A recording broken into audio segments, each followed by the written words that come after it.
Hi, it's Mike with AskTractorMike.com. Today I have a special guest. We're going to talk about grease and grease compatibility. And I'm speaking with Wes, who is the guy that brought Lube Shuttle.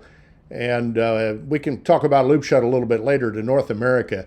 And Wes is the guy I go to anytime I've got a question about grease or grease additives or anything like that, because he's the expert on all things grease related, and I am not.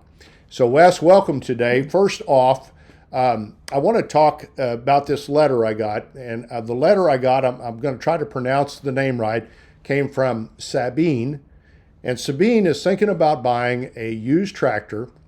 It's a John Deere tractor, and it's had polyurea grease used in it, and Sabine is thinking about going to a synthetic, and so worried a little bit about compatibility issues. So the question is, how do I make the transition? Do I just grease as usual with the new grease? I haven't done it yet, as I just got this used tractor. I guess the tractor's on the ground and got it serviced, and I am just buying the gear. Okay, so the purchase has just been made. We know we've got polyurea grease in there. First off, tell us the difference in polyurea and why, or what you know about John Deere being a little bit different and John Deere promoting polyurea grease. What's the calling card of polyurea? Certainly. First, Mike, thanks for having me on. It's always a pleasure to touch base and have a discussion and address exactly what your viewers are dealing with in the field. In terms of grease compatibility, this is a very common thing, right? A lot of people have this question, and there's not a lot of great information out there as to what you should do. So before we really tie into that, I think it's probably important to understand how grease works and how grease is made. So at a very basic level, when we talk about grease is a combination of three things. Typically, it's going to be a base oil, which is going to be mineral oil or synthetic or maybe semi-synthetic.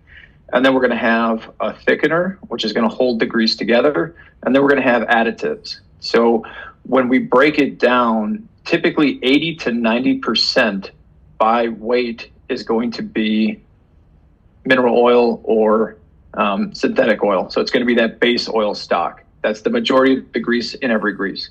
And then we're going to have 10 to 20% or even 10 to 21, 22% of a thickener. And then you're going to have 1 to 3% of additives.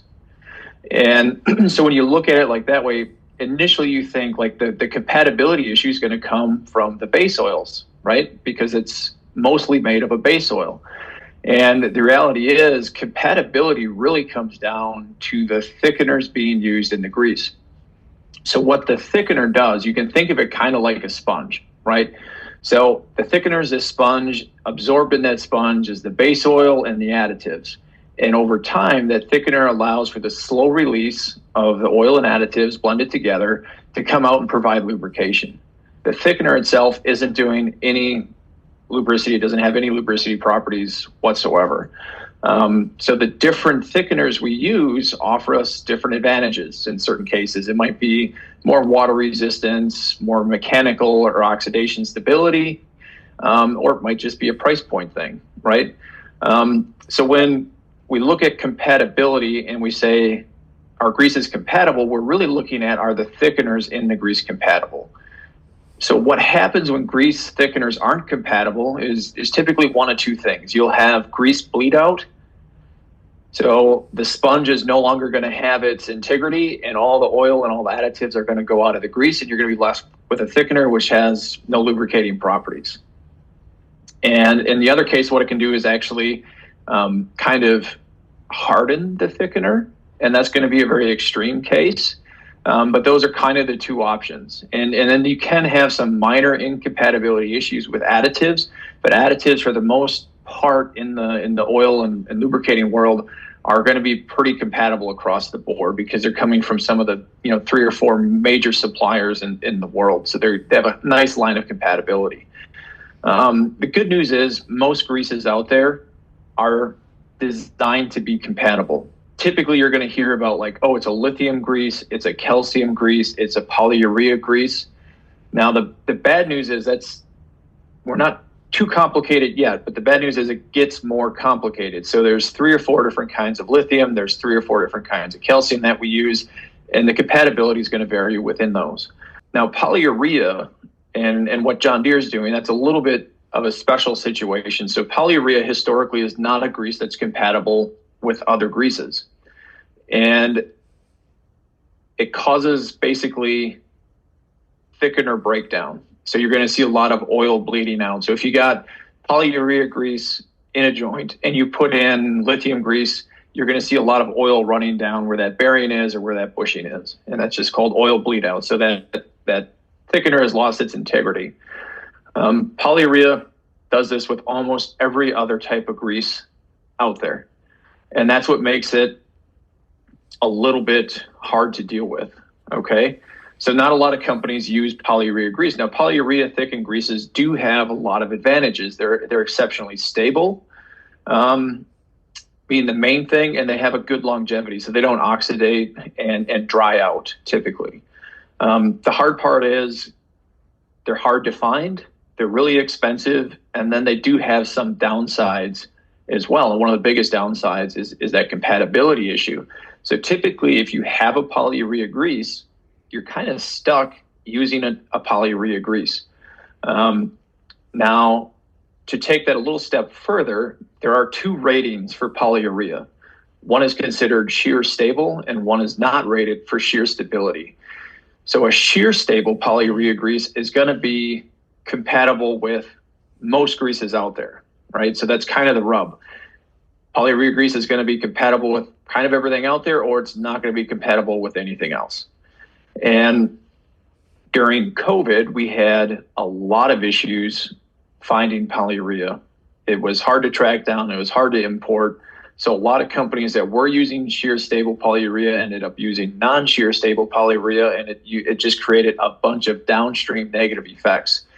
So it's kind of fallen out of favor. John Deere, to my knowledge, is the only major OEM out there recommending a polyurea grease and supplying a polyurea grease. And for the most part, their grease has been rated shear stable. So it is compatible with other greases out there. So that said, is it the best grease out there for your tractor? We're never going to go against what the owner's manual says. But when you do a lot of testing, on farm, is polyurea the best option? No, there's some other greases that do have some upsides in terms of benefits, and some of that being not necessarily stability, but longevity. And then also what kind of additives we can hold into that thickener to really bump up our pressure rating, our temperature ratings, and different things like that. And what we can do for you, Mike, is we can provide you with a chart that you can put into this video. It'll be what thickeners are compatible with other thickeners. Honestly, it's not clear cut because a lot of greases don't specifically say which type of lithium or which type of calcium they're using. And that's really going to be required to specifically know whether or not it's going to be compatible or not. But you can do some simple tests, right? So if you have grease that you've been using and you want to switch to a different grease, put a little dab, on a piece of metal or something, or in a jar, mix the 2 greases together and see what happens. This is a simple way to see if there's going to be a lot of bleed out. You'll be able to see over time if it's going to dry out really rapidly. And, you're going to want to just kind of stir that, mix it up really good, agitate it from time to time, see what happens in a week or 2. In a perfect world, you'd go through and clean all the old grease out of something before you switched. It's not practical in most cases. So we always tell customers do a test on your own and then monitor that bushing or bearing when you're in that switch. Because if you do see a lot of oil bleed out, you need to grease more often until that kind of subsides and gets back to a normal level. In the background here is the used tractor line at the dealership I used to work at. And if you're buying a used tractor, most of the time you're not going to know what kind of grease was used in it. I like to see grease running out and the tractor's kind of nasty around the grease zerks because that tells me the previous owner did grease. And to me, that's more important than what type of grease was in it. But if you buy a used tractor, and what I think I hear you saying, and you don't know what kind of grease it has in it, Just start using the best grease you can find for you, and then just grease often and make sure it doesn't run out. Am I right on that? Yeah, that's a pretty solid suggestion. And like you said, the reality is, especially with a used tractor, this is going to have a bunch of different people over its lifespan greasing it already, right? So it might have seen 3 or 4 or 5 different types of grease in it, and some level of them greases might still all be in there. So it's never a bad thing, even with a new tractor, just to monitor that and make sure that, that grease doesn't look like it's running out. And one of the common mistakes people make is they'll switch greases to something that's, oh, I read online this is the best grease, right? And they start using it and they see this oil bleed down the side and they're like, oh, this grease is crap. Well, no, it's probably a compatibility issue. That grease might be fantastic, might be the best grease you can find. It's just not compatible with what's in there. But if you keep using that product, slowly that older grease will get worked out, and then you'll have that other grease in there, and then most likely you'd see that oil bleed stop. It's never recommended to switch greases often. You kind of want to pick something and stick with it. But if you do have to switch, you just got to keep your eyes on it. I've always kind of been of the opinion that 2 things. First off, it's more important to do consistent greasing. You don't want to mix them if you can help it, but if you have to, it's better to have some grease than nothing. And a lot of folks buy tractors don't realize that they have a lot of greasable bearings in farm equipment if they're new to tractors, and you got to keep them greased or the equipment won't last. And the number 2 thing that I think, tell me from your experience, like these tractors in the background. This tractor might have been a hay tractor, gets used a lot, has a lot of hours on. Smaller tractors, we really don't put that many hours on our tractors, those of us that are weekend farmers. And, grease is important, but it's not, you're not going to destroy your equipment if you have to mix greases because you're just not putting that much pressure on the bearings. Am I right on that? Would you argue with that? No, I mean, in general, I think you're on the right path. And where we would kind of deviate from that is when you get to higher speed applications, it's going to be more of a fickle beast, so to say, right? So like on a round baler, where you've got a lot of bearings turning at a fairly high speed, it's more important to have a consistent grease in there because you have less room for error, right? Because there's going to be more heat buildup than like on those tractors in your background there. They got loaders. There's no real heat buildup that you're trying to dissipate in a pin and bushing on a loader. So they're like switching grease there. I mean, it's less of a concern. The higher speed that you get into, like with bearings or something like that, or even spindle bearings or mower deck bearings, something of that nature, then you want to be more consistent. Pins and bushings are pretty forgiving, and there's a lot of pins and bushings on tractors.